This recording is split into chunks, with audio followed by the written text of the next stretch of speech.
الحمد لله نحمده ونستعينه ونستغفره ونؤمن به ونتوكل عليه ونعوذ بالله من شرور أنفسنا ومن سيئات أعمالنا من يهده الله فلا مضل له ومن يضلل فلا هادي له وأشهد أن لا إله إلا الله وأشهد أن محمدا عبده ورسوله أما بعد فإن خير الحديث كتاب الله وخير الهدي هدي محمد صلى الله عليه وسلم وشر الأمور محدثاتها وكل محدثة بدعة وكل بدعة ضلالة وكل ضلالة في النار.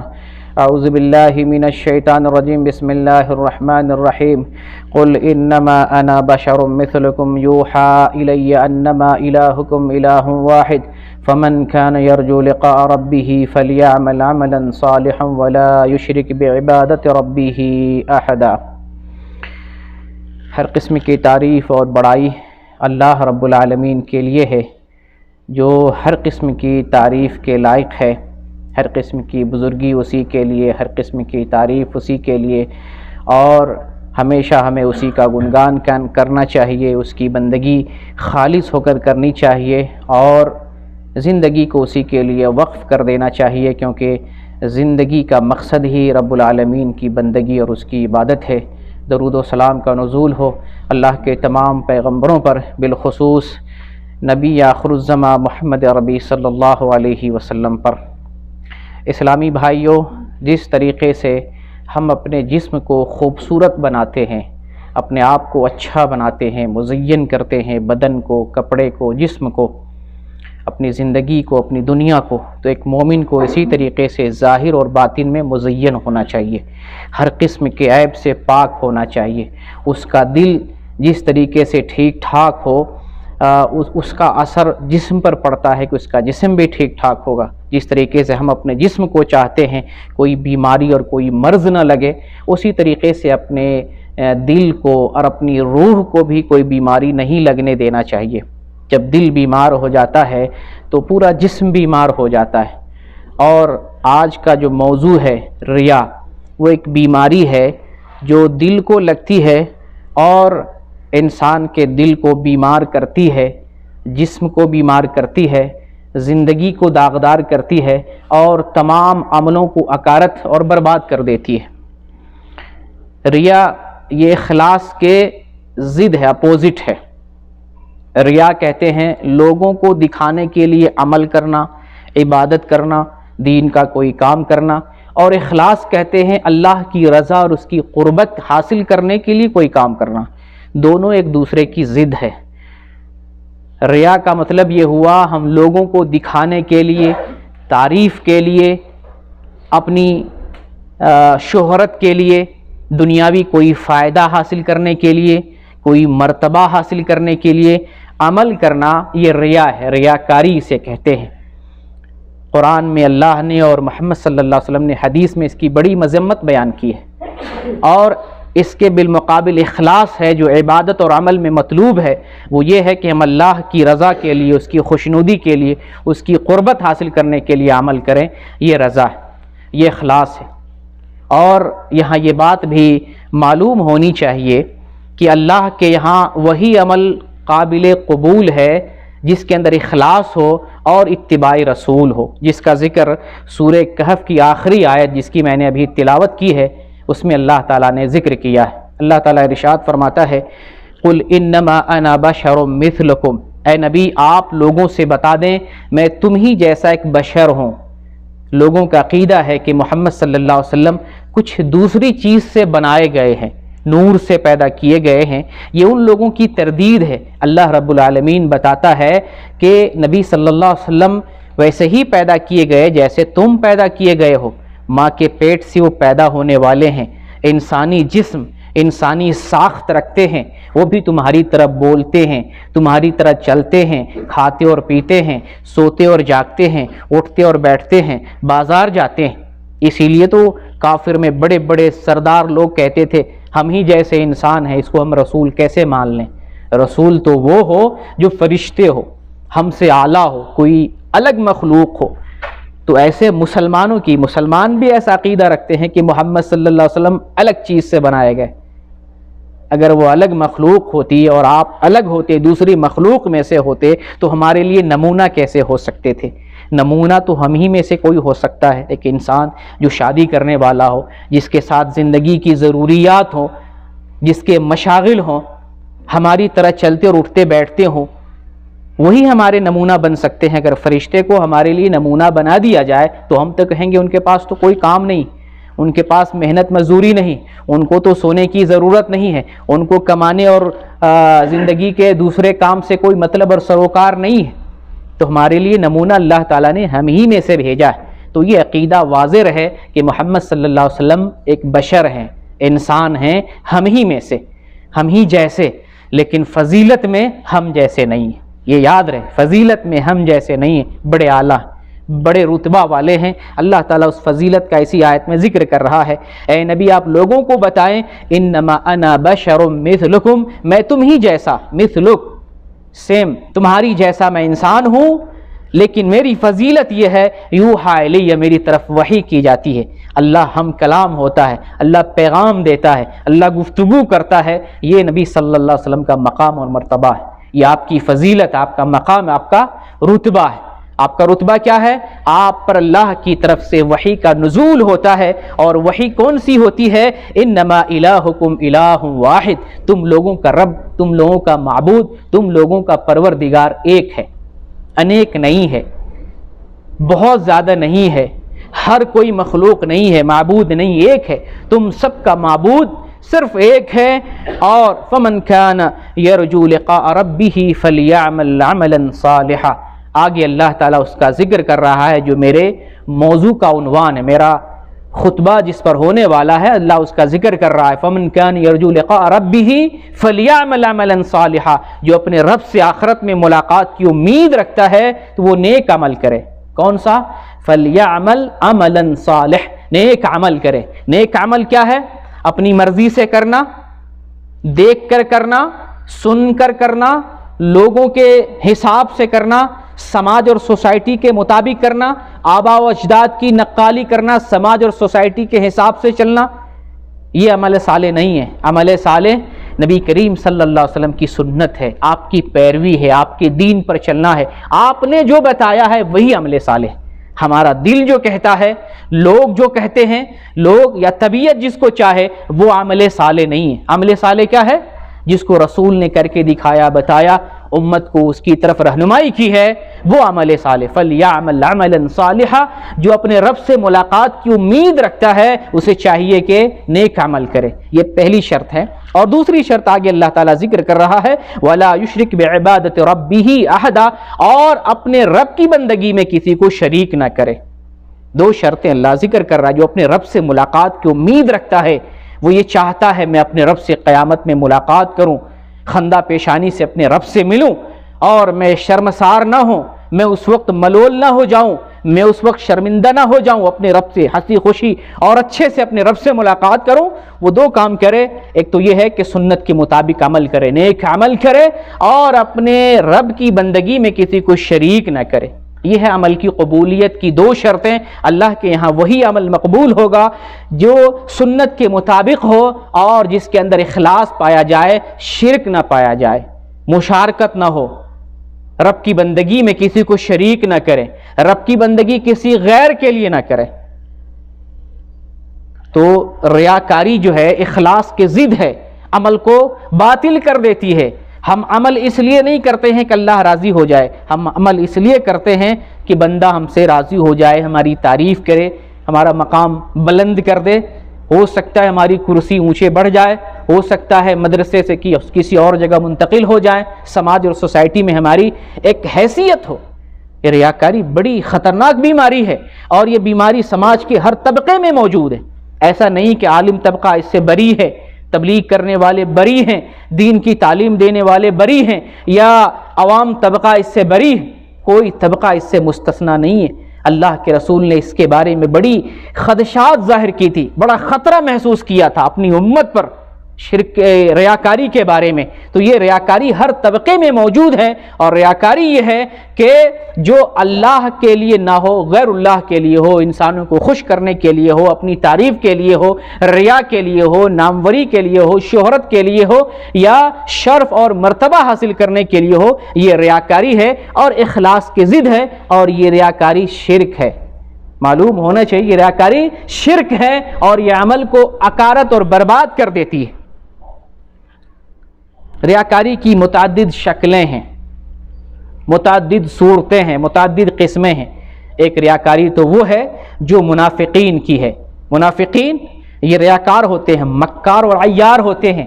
یہ بظاہر دیکھنے میں مسلمان ہوتے ہیں، لیکن اندرونی طور پر ان کے دل میں کفر چھپا ہوا ہوتا ہے، ان کے دل میں اسلام نہیں ہوتا۔ منافقین ظاہری طور پہ مسلمان ہوتے ہیں، مسلمانوں کی جماعت میں ہوتے ہیں، ان کی صفوں میں داخل ہوتے ہیں اور ان کی مسجدوں میں نماز ادا کرتے ہیں، لیکن باطنی طور پہ وہ کافر ہوتے ہیں، دل میں کفر چھپائے ہوتے ہیں۔ اس لیے اللہ تعالیٰ نے ان کی سزا بھی بڑی بھیانک رکھی ہے۔ ان المنافقین فی الدرک الاسفل من النار، منافقین کا کیا مقام ہے؟ جہنم کے سب سے نچلے طبقے میں داخل کیے جائیں گے۔ اور یہ بیماری مسلمان کو لگ جائے، ریاکاری کی، منافقت کی، مکاری اور عیاری کی، تو ان کا بھی وہی مقام ہوگا جو منافقوں کا ہوگا۔ تو ریاکاری کی ایک علامت یہ ہے جو منافقوں سے متعلق ہے، دل میں کفر چھپاتے ہیں اور ظاہری طور پہ وہ مسلمان ہوتے ہیں۔ اور ریاکاری کی قسم یہ بھی ہے کہ یہ بیماری مسلمانوں کو بھی لگ جائے، مسلمان اس انداز میں عبادت کریں کہ ہمیں لوگ دیکھ کر خوش ہو جائیں، ہماری بندگی کا چرچا کریں، ہماری نیکی کا چرچا کریں، ہمیں لوگ نیک گردانیں، ہماری پہچان ہو لوگوں میں کہ فلاں شخص بڑا متقی اور پرہیزگار ہے، لوگوں کو دکھا کر نماز پڑھنا، اور اسے محسوس ہو کوئی آدمی آ رہا ہے یا ہمیں دیکھ رہا ہے، سجدے اور رکوع کو لمبا کر دینا، لوگوں کو دکھانے کے لیے نمازیں پڑھنا، زکوٰۃ دینا، حج کرنا، شہرت اور ناموری کے لیے دین کا کام کرنا۔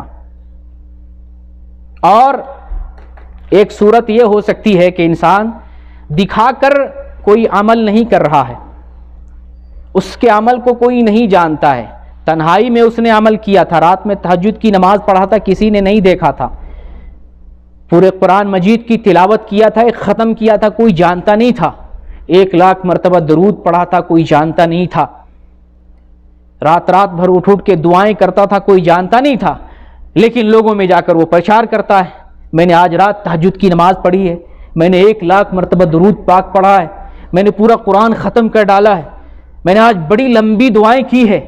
یعنی لوگوں نے اس کے عمل کو نہیں دیکھا تھا، لیکن یہ جان بوجھ کر اپنے عملوں کا اظہار لوگوں کے سامنے کر رہا ہے، اس نیت سے کہ لوگ میری تعریف کریں۔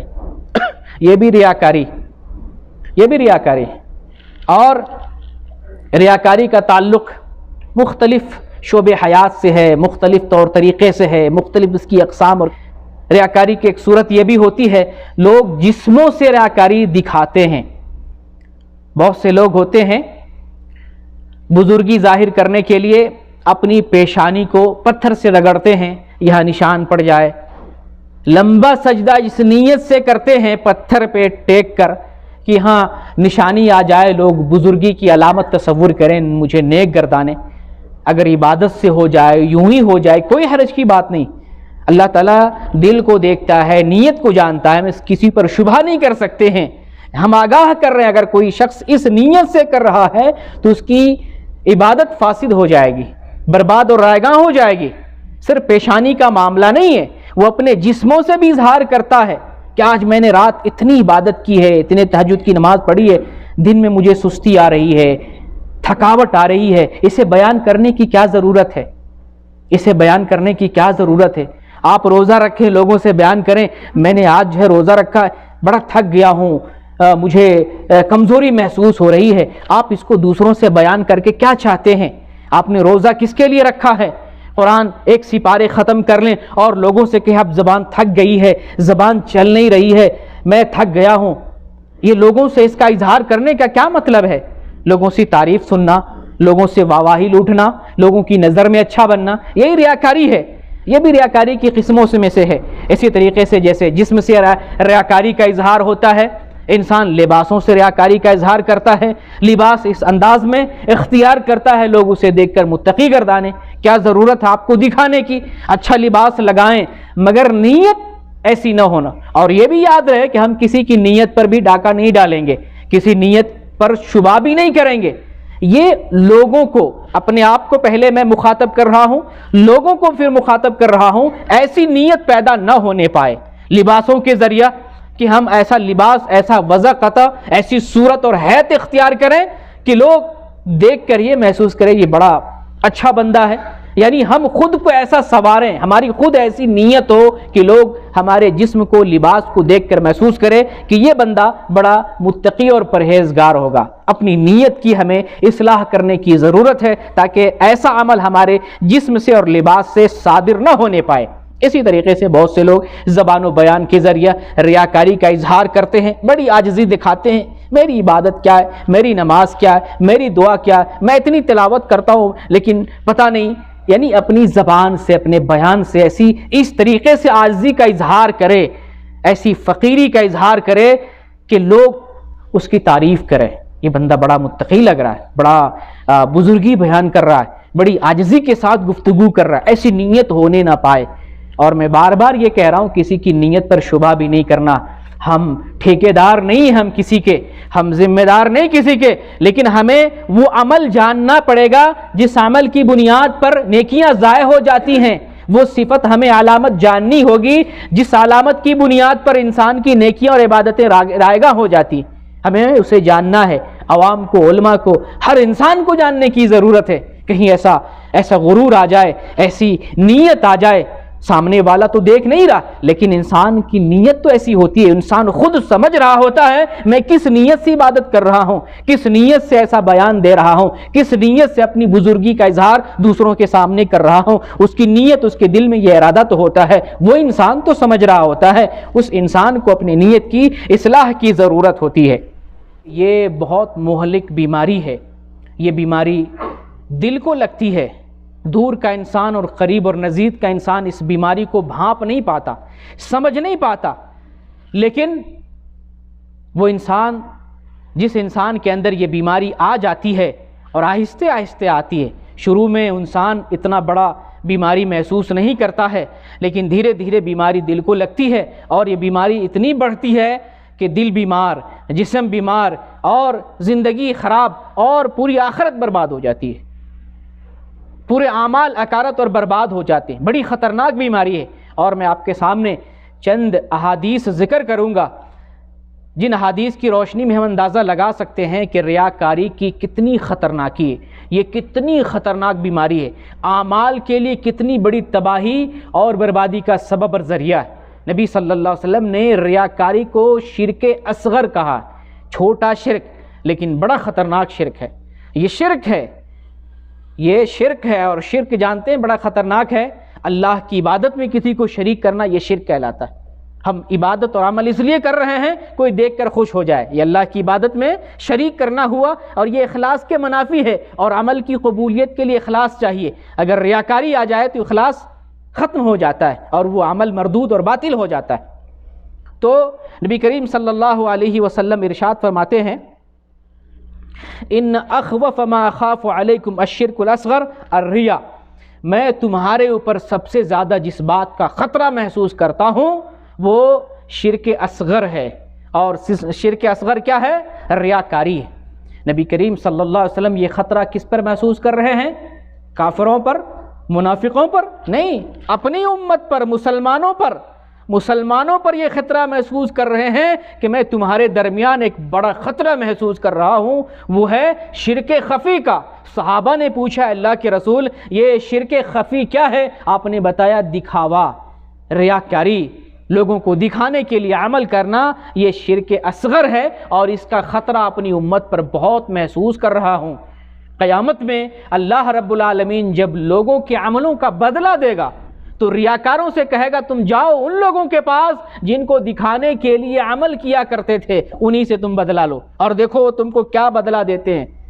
اللہ حقارت سے، ذلالت سے اور رسوائی کے ساتھ ریاکاروں سے کہے گا تم انہی لوگوں سے جا کر بدلا لو جن کو دکھانے کے لیے تم نماز پڑھا کرتے تھے، جن کو دکھانے کے لیے عمل کرتے تھے، روزے رکھا کرتے تھے، جن کو خوش کرنے کے لیے نیکی کا کام کرتے تھے، جاؤ تم انہی کے پاس انہی سے بدلا لینا۔ اللہ حقارت سے ان لوگوں کو کہے گا۔ اور یہ شرک خفی جس کا خطرہ رسول اللہ صلی اللہ علیہ وسلم نے اپنی امت پر محسوس کیا، آپ بتاتے ہیں یہ فتنہ دجال سے بھی خطرناک ہے۔ دجال کے فتنے سے ہر نماز کے تشہد میں ہم دجال کے فتنے سے پناہ مانگتے ہیں، اللہ ہمیں دجال کے فتنے سے پناہ دے، اپنی پناہ میں رکھ لے، ہر نماز میں پناہ طلب کرتے ہیں۔ یہ شرک اصغر ہے لیکن دجال کے فتنے سے بھی زیادہ خطرناک ہے۔ نبی کریم صلی اللہ علیہ وسلم بیان کرتے ہیں، الا اخبرکم بما هو اخوف علیکم عندی من المسیح الدجال، قلنا بلا فقال الشرك الخفي ان يقوم الرجل فيصلي فيزين صلاته لما يرى من نظر رجل۔ نبی کریم صلی اللہ علیہ وسلم فرماتے ہیں، کیا میں تمہیں دجال سے بھی زیادہ خطرناک، خوفناک، دہشتناک فتنے سے نہ آگاہ کروں؟ صحابہ نے اللہ کے رسول بتائیے، ضرور ہمیں بتائیے۔ آپ نے فرمایا شرک خفی، شرک اصغر، شرک خفی کا خطرہ دجال کے فتنے سے بھی بڑھ کر میں محسوس کر رہا ہوں اپنی امت میں۔ آپ نے فرمایا وہ فتنہ اور وہ شرک خفی کیا ہے کہ انسان نماز پڑھتا ہے، نماز پڑھنے کے لیے کھڑا ہوتا ہے اور اپنی نماز کو مزین کرتا تاکہ لوگ اسے دیکھیں، اس کی نماز کو دیکھیں اور اس کی تعریف کرے۔ یہ دجال کے فتنے سے بھی بڑھ کے یہ نماز کی مثال دی گئی ہے۔ صرف نماز ہی نہیں، اس کی مثال سماج میں کسی بھی اعتبار سے لے لیں۔ دیکھیں کیمپ لگا ہوا رہتا ہے زکوٰۃ اور صدقات کا، فلاں بندے نے 1000 روپے دیے، جب کسی کا نام سنا دوسرے نے اپنا نام پکارنے کے لیے 2000 کا صدقہ کیا، جب دیکھا کہ فلاں کا جو ہے 2000 کا نام آ رہا ہے، کسی نے اپنا نام 5000 لکھایا۔ یہ ریاکاری ہے، یہ ریاکاری ہے۔ نبی نے فرمایا تم صدقہ ایسے دو، دائیں ہاتھ سے خرچ کرو، بائیں کو پتہ بھی نہ چلے، اور یہاں ریاکاری ہو رہی ہے۔ ایسا اعلان مسجدوں کی تعمیر میں کیا جاتا ہے، مدرسوں کی تعمیر میں کیا جاتا ہے۔ یہ صحیح نہیں ہے۔ اپنے عملوں کو چھپائیں، اپنے عملوں کو پوشیدہ رکھیں، اپنے عملوں میں کہیں ریاکاری کا شائبہ نہ آ جائے، اس سے بچیں، اس سے پرہیز کریں۔ تو یہ دیکھیں فتنہ دجال سے بھی بڑھ کر ہے ریاکاری، بھوکے بھیڑیے سے بھی خطرناک ہے۔ بھوکا بھیڑیا جتنا خطرناک بکریوں کے لیے نہیں ہے، اس سے بھی زیادہ خطرناک ریاکاری انسان کے اپنے دین کے لیے۔ نبی کریم صلی اللہ علیہ وسلم ارشاد فرماتے ہیں، ما ذئبان جائعان ارسلا فی غنم بیفسد لها من حرص المرء علی المال والشرف لدینہ۔ ترمذی کی حدیث ہے 2376 نمبر کی۔ نبی کریم صلی اللہ علیہ وسلم ارشاد فرماتے ہیں، دو بھوکے بھیڑیوں کو کھلا چھوڑ دیا جائے بکریوں کے ریوڑ میں، دو بھیڑیا بھوکا ہو اور اس کو چھوڑ دیا جائے بکریوں کے ریوڑ میں، یہ دو بھوکے بھیڑیے بکریوں کو جتنا نقصان نہیں پہنچائیں گے، اس سے زیادہ نقصان لالچی آدمی جو مال کا لالچ رکھے، جاہو مرتبے کا لالچ رکھے اور عقیدت و محبت کا اور مرتبے کا لالچ رکھے، اس انسان کا لالچ اس کے دین کو جتنا نقصان پہنچائے گا، اتنا نقصان بھوکا بھیڑیا بکریوں کو بھی نہیں پہنچائے گا۔ ان للہ و انا الیہ راجعون۔ کتنا خطرناک ہے یہ ریاکاری کا معاملہ اور یہ جرم کتنا بھیانک ہے۔ اسی طریقے سے ریاکاری کے بارے میں حدیث قدسی ہے کہ سارے اعمال برباد ہو جاتے ہیں۔ اللہ تعالیٰ ریاکاروں کے عملوں کو کہتا ہے ہم اس طرف دیکھیں گے ہی نہیں، اس کا کوئی وزن نہیں ہوگا اور اس کی کوئی گنتی نہیں ہوگی۔ یہ حدیث صحیح مسلم کے اندر موجود ہے، 2985 نمبر کی حدیث قدسی ہے، انا اغنى الشركاء عن الشرك من عمل عملا اشرك فيه معي غيري تركته وشركه۔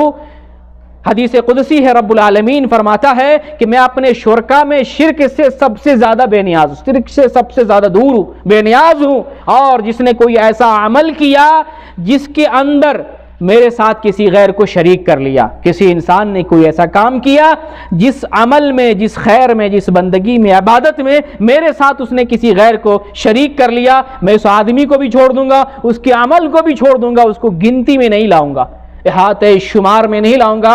اس کا مطلب ہے انسان کا وہ عمل، وہ نیکی جو اللہ کے لیے بھی کیا، غیر اللہ کو بھی دکھانے اور خوش کرنے کے لیے کیا، اللہ قیامت میں اس انسان کو اور اس کی نیکی کو چھوڑ دے گا، اس کی طرف دیکھے گا بھی نہیں۔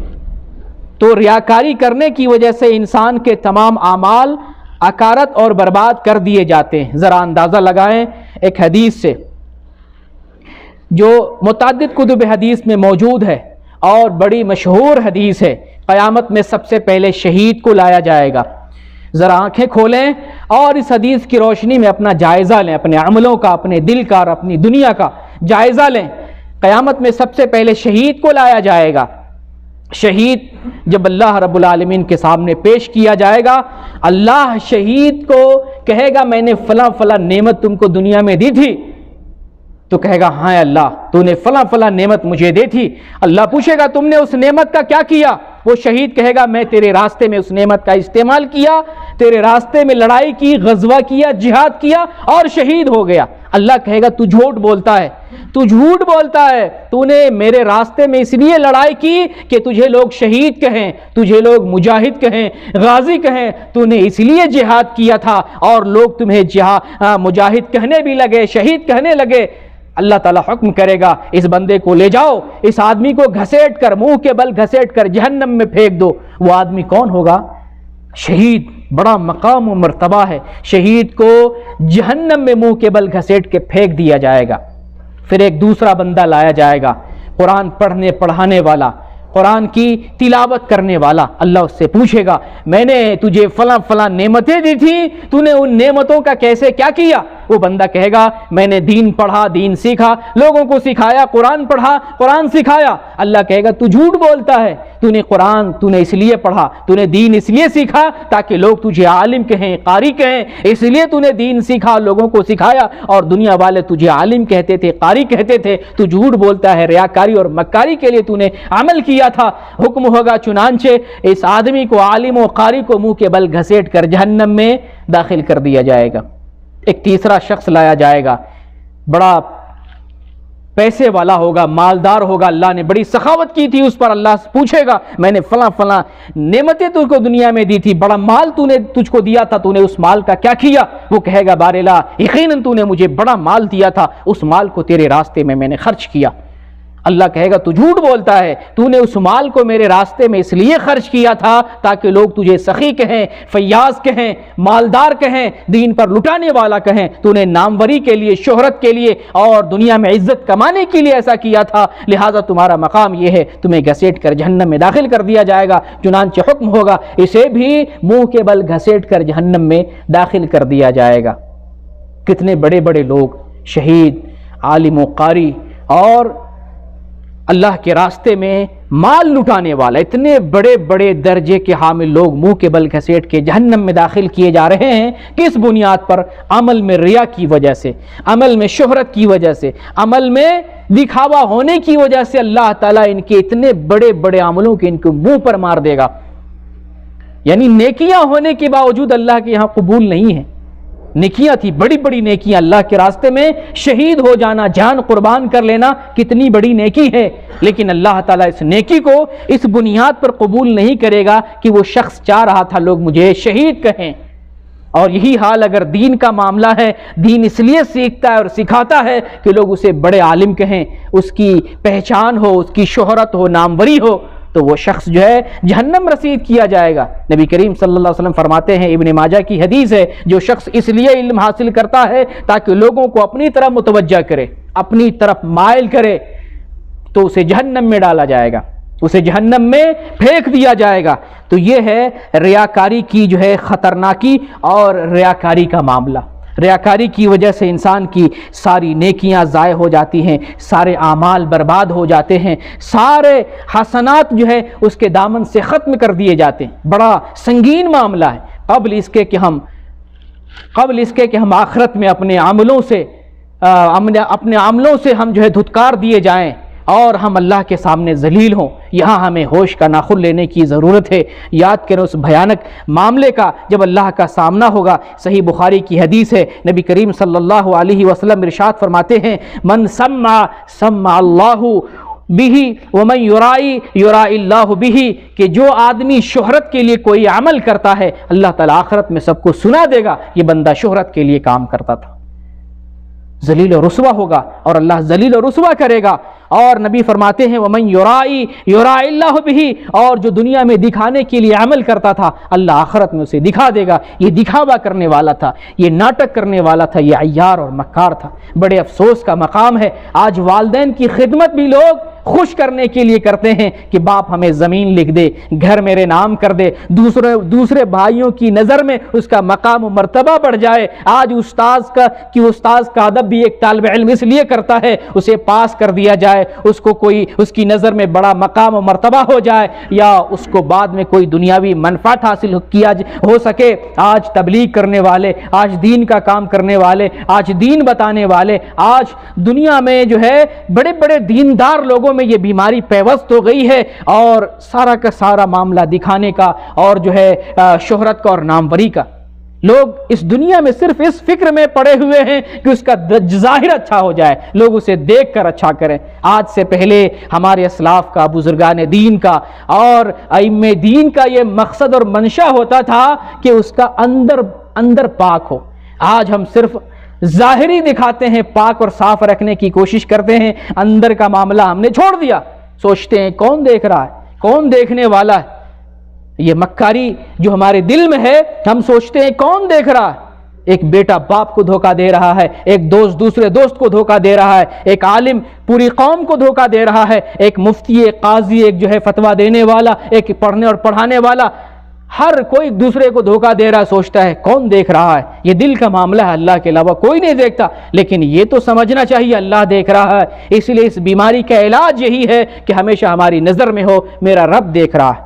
اس دل کے اندر کیا ہے اللہ دیکھ رہا ہے۔ اگر یہ بات پیش نظر رہے تو انسان اپنے عمل کی اصلاح کرے گا، اپنے نیت کی اصلاح کرے گا اور ریاکاری سے بچتا رہے گا۔ اور ساتھ ساتھ اسی طریقے سے یہ بھی ہمارے لیے ضروری ہے کہ ہم جو ہے اپنے عمل کو چھپانے کی کوشش کریں۔ اگر ہمارا عمل کسی نے دیکھ لیا کوئی حرج کی بات نہیں، لیکن دکھانے کی نیت سے کوئی عمل نہ کرے، اور جو عمل ہم پوشیدہ میں کرتے ہیں، مخفی طور پہ کرتے ہیں، اس کا اظہار نہ کریں۔ ہمارے پاس عملوں کی کمی ہے اور ان چھوٹے موٹے اور کم عملوں کو بھی لوگوں میں پرچار کر دیتے ہیں، بڑی مصیبت کی چیز ہے۔ اور اسی طریقے سے شرک کے لیے ایک دعا سکھائی ہے رسول اللہ نے، شرک اکبر اور شرک اصغر سے بچنے کے لیے اس دعا کو کثرت سے پڑھا کریں۔ وہ دعا اس طرح سے اللہم انی اعوذ بک ان اشرک بک وانا اعلم واستغفرک لما لا اعلم، اے اللہ میں تیری پناہ مانگتا ہوں عمدن شرک کرنے سے، تیرے ساتھ کسی کو شریک کرنے سے، اور انجانے میں اگر کوئی شرک ہو جائے